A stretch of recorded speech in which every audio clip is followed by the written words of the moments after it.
Assalamualaikum warahmatullahi wabarakatuh. Halo sahabat Harprade Java. Hari ini saya akan membahas Kanjeng Gusti Pangeran Adipati Aryo Mangkunegoro VIII. Kanjeng Gusti Pangeran Adipati Aryo Mangkunegoro VIII adalah Adipati ke-8 Mangkunegaran yang merupakan penguasa dari Kadipaten Praja Mangkunegaran dan sempat menjadi Wakil Gubernur Daerah Istimewa Surakarta dari tahun 1945 sampai 1946. Kenaikan tahta tepat pada tanggal 19 Juli 1944, masa pemerintahan Jepang, dan bertepatan pada wafat ayahnya yaitu Sri Paduka Mangkunegoro VII. Sri Paduka Mangkunegoro VIII memiliki nama Bandoro Raden Masaroso Noto Suparto dipilih atas dasar karena merupakan anak laki-laki yang tertua dan mempunyai sebuah pengalaman di luar istana. Pasangan Sri Paduka Mangkunegoro VII dengan Bandoro Raden Ayu Retnaningrum, Garwo Ampil, telah melahirkan anak pertama laki-laki yang bernama Bandoro Raden Masaroso Noto Suparto. Ia dilahirkan pada hari Jumat Pahing, 1 Januari 1920. Secara garis keturunan, dia merupakan anak istri dari Garwo Ampil bukan Garwo Patmi. Ayahnya Gusti Sri Paduka Mangkunegoro VII memiliki 7 orang anak baik dari Garwo Patmi, Permaisuri, maupun dari Garwo Ampil, Selir. Bandoro Raden Masaroso pada masa kecil memperoleh pendidikan baik non-formal maupun formal. Pendidikan non-formal Bandoro Raden Masaroso diberikan secara privat yaitu dengan mendatangkan guru-guru dari keluarga Belanda. Hal ini dilakukan agar kelak setiap putra-putri Sri Paduka Mangkunegoro VII dapat menguasai kemampuan berbahasa Belanda dengan baik untuk berkomunikasi dan berinteraksi dengan keluarga Belanda.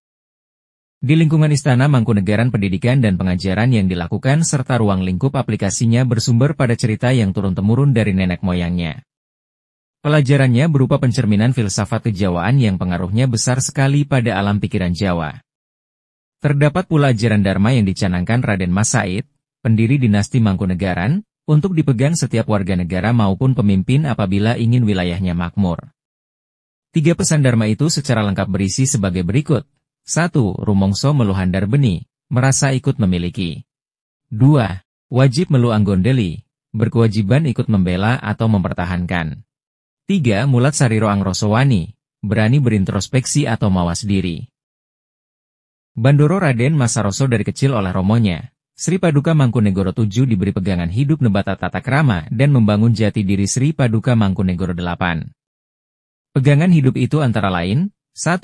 Golek penggautan, berusaha membudidayakan diri sendiri. 2. Rigen, gigih dalam memperjuangkan apa yang diinginkan. 3. Gemi, hemat artinya memanfaatkan sesuatu yang dimiliki agar berkecukupan. 4. Nastiti, cermat dalam melakukan pemeriksaan atau pengamatan.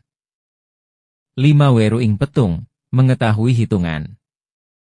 6. Taberi totonyo, gemar bertanya untuk menambah pengetahuan. 7. Nyegah kayun, mencegah keinginan yang tidak mempunyai arti atau pemborosan. 8. Namen ing sedio, bersungguh-sungguh dalam bercita-cita. 9. Ajaran sopan santun dalam pergaulan. 10. Rajin bekerja dan tahan diuji. Pendidikan formal Bandoro Raden Masaroso dimulai di usia 7 tahun di ELS, Europese Lagere School, Pasar Legi Solo. ELS adalah sekolah dasar pada zaman kolonial di Indonesia. ELS juga menggunakan bahasa Belanda sebagai pengantar dalam proses kegiatan belajar mengajar. ELS tersebut sebenarnya hanya diperuntukkan bagi keturunan Eropa, keturunan Timur asing, orang-orang kaya Tionghoa kelas pemodal, atau pribumi dari kelas bangsawan dan tokoh terkemuka. Awalnya sebenarnya ELS hanya terbuka bagi warga Belanda di Hindia Belanda. Sejak tahun 1903 kesempatan belajar juga diberikan kepada orang-orang pribumi yang kaya dan juga warga Tionghoa. Setelah beberapa tahun, pemerintah Belanda beranggapan bahwa hal ini ternyata berdampak negatif pada tingkat pendidikan di sekolah-sekolah dan sekolah ELS kembali dikhususkan kepada warga Belanda saja. Sebagai anak raja, bangsawan tinggi, Bandoro Raden Masaroso mempunyai hak untuk mengenyam pendidikan yang terbaik. Tetapi dalam faktanya untuk masuk ELS, sekolah dasar yang menggunakan bahasa Belanda sebagai pengantar, bermodal latar belakang anak raja saja sebenarnya tidak cukup. Kemampuan berbahasa Belanda dan kecerdasan anak juga menjadi dasar utama. Pada tahun 1932 Bandoro Raden Masaroso lulus dan memperoleh ijazah pertama dalam hal pendidikan formal. Setelah tamat ELS, kemudian Bandoro Raden Masaroso melanjutkan sekolah Mulo, Middelbaar Uitgebreid Lager Onderwijs. Pada tahun 1936 dengan masa pendidikan 3 tahun, Bandoro Raden Masaroso lulus dan mendapatkan ijazah pendidikan kedua setelah ELS. Setelah lulus dari Mulo, Bandoro Raden Masaroso ingin melanjutkan sekolah HMS di Jakarta, hidup mandiri dan merasakan kehidupan di luar keraton dengan menimba ilmu. Hal ini dikabulkan oleh Sri Paduka Mangkunegoro VII. Dengan pertimbangan usia Bandoro Raden Masaroso yang cukup matang berusia 16 tahun, ayahnya memberikan kesempatan kepada Bandoro Raden Masaroso meninggalkan keraton Mangkunegaran tetapi tetap dalam pengawasannya. Menginjak usia 21 tahun Bandoro Raden Masaroso menikah dengan putri ke-14 Kanjeng Pangeran Haryo Suryokusumo yang bernama Raden Ajeng Sunituti, yang sebenarnya dari garis keturunan merupakan nak dulur atau saudara sepupu. Resepsi pernikahan mereka diadakan pada tanggal 19 Oktober 1941. Dari Raden Ajeng Sunituti, Bandoro Raden Masaroso mendapatkan 7 orang anak. Pada masa pemerintahan Jepang, wilayah Surakarta merupakan wilayah yang mempunyai status istimewa atau yang disebut dalam bahasa Jepang dengan nama Kochi atau daerah istimewa. Alasan Jepang menjadikan Surakarta sebagai daerah istimewa, Jepang ingin daerah Kochi bersedia bekerja sama dengan Jepang dalam memenangkan Perang Timur Raya. Jepang memberi Sri Paduka Mangkunegoro 8 gelar tambahan Ko, seperti Mangkunegoro Ko. Pengaruh Jepang di Surakarta cukuplah kuat. Jepang membatasi hegemoni kekuasaan feodalisme di Surakarta. Berbagai kebijakan yang keluar dari dalam keraton akan mendapatkan pengawasan dari pemerintahan Jepang. Kehidupan politik rakyat diatur oleh pemerintah Jepang. Keadaan Mangkunegoro Kochi dan rakyatnya pada umumnya boleh dikatakan aman walaupun di saat kependudukan Jepang kehidupan keraton Mangkunegaran dalam kondisi pahit dan getir. Dalam kondisi itu Sri Paduka Mangkunegoro VIII tetap memegang otonomi dan selalu mencari jalan untuk meringankan beban rakyat dengan melindungi dari kekejaman tentara Jepang. Pada penobatan Sri Paduka Mangkunegoro VIII sebagai penguasa, pemerintah Jepang tetap menghargai berbagai upacara-upacara adat penobatan raja, seperti ritual menyembelih kerbau, Mahesa Lawong, dan berbagai tarian khusus seperti Beksan Anglir Mendung. Terdapat pula doa bersama untuk kelangsungan Puro Mangkunegaran agar mendapat perlindungan dan diberi keberkahan oleh Sang Pencipta. Pada awal pemerintahan Sri Mangkunegoro VIII mengalami kesulitan. Yang pertama susah mencari orang yang mengerti tentang pabrik disebabkan politik era Belanda dulu, di mana bangsanya harus hidup lebih tinggi kedudukannya dari bangsa Indonesia di dalam segala hal, baik hal kemanusiaan maupun gajinya, pangkat dan derajatnya. Pemerintah Belanda tidak mengizinkan orang Jawa, Indonesia, menjabat pangkat pembesar. Kedua, perkakas-perkakas pabrik yang rusak itu susah didapat gantinya. Kesulitan-kesulitan itu dapat dihindarkan atas pertolongan pemerintah Dai Nippon dan semangat kekerasan hati Mangkunegaran Kochi yang berhasil menemukan superintendan handal yaitu Mr. Sunario, seorang ahli ekonomi pernah menjabat sebagai guru besar dalam ilmu ekonomi pada Sekolah Tinggi Kasusteraan.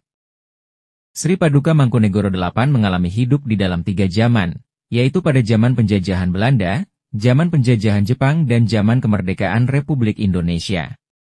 Pengalaman-pengalaman ketika hidup di dalam 3 zaman itu, membuat beliau dikenal sebagai penguasa yang mempunyai tingkat intelektual yang tinggi.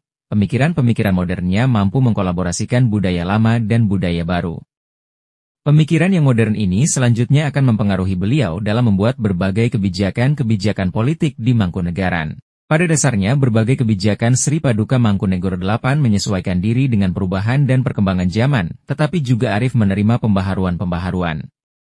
Sri Paduka Mangkunegoro VIII dalam masa pemerintahannya juga membuka kembali usaha bisnis yang selama ini menunjang perekonomian istana.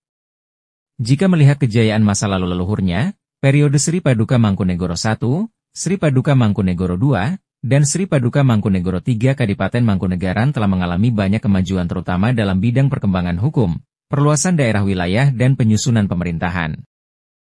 Dalam pemerintahan Sri Paduka Mangkunegoro VIII usaha bisnis yang dilakukan antara lain, 1. PT Retna Putri, pengelola Mangkunegaran Palace Hotel, pengembangan pariwisata. 2. PT Astrini, penyalur gula pasir. 3. Proyek gamelan, membuat dan menjual gamelan. 4. Industri batik tulis tradisional. Usaha bisnis ini dilakukan untuk menata dan menompang kembali perekonomian Mangkunegaran. Sri Paduka Mangkunegoro VIII juga dikenal seorang yang peduli dengan hubungan kerabat di Mangkunegaran. Sebelum menjadi raja, beliau pernah menjadi pelindung paguyuban Tridharma Mangkunegaran. Setelah menjadi penguasa di Puro Mangkunegaran, beliau mendirikan Himpunan Kekerabatan Suryo Sumirat. Himpunan kerabat yang didirikan pada tahun 1946 setahun setelah Indonesia merdeka, bertujuan untuk mempererat kekerabatan di Mangkunegaran agar terjaga.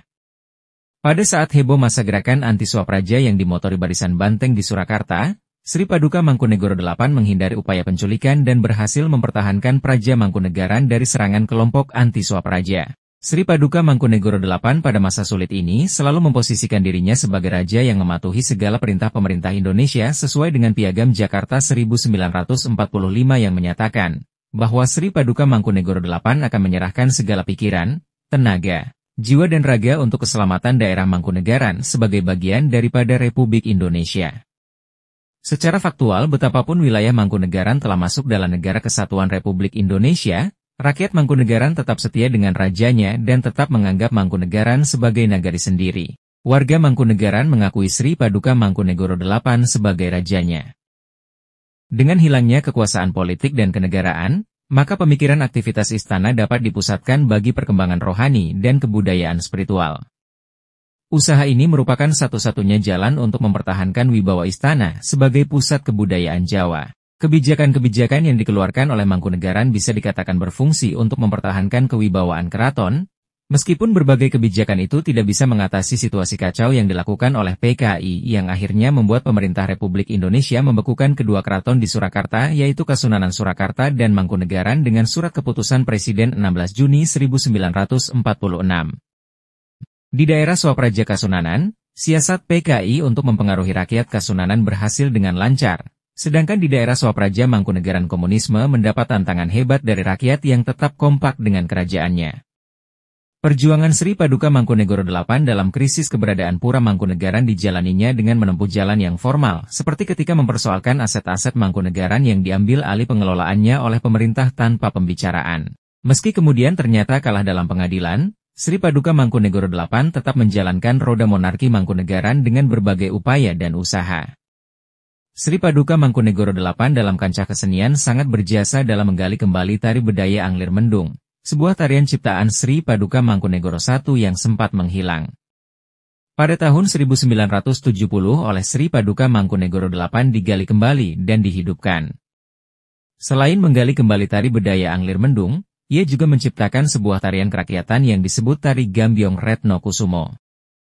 Atas kontribusi Sri Paduka Mangkunegoro VIII dalam menggelorakan semangat rakyat Indonesia untuk menjadi negara merdeka, Sri Paduka Mangkunegoro VIII dikenal sebagai bangsawan yang cinta tanah air.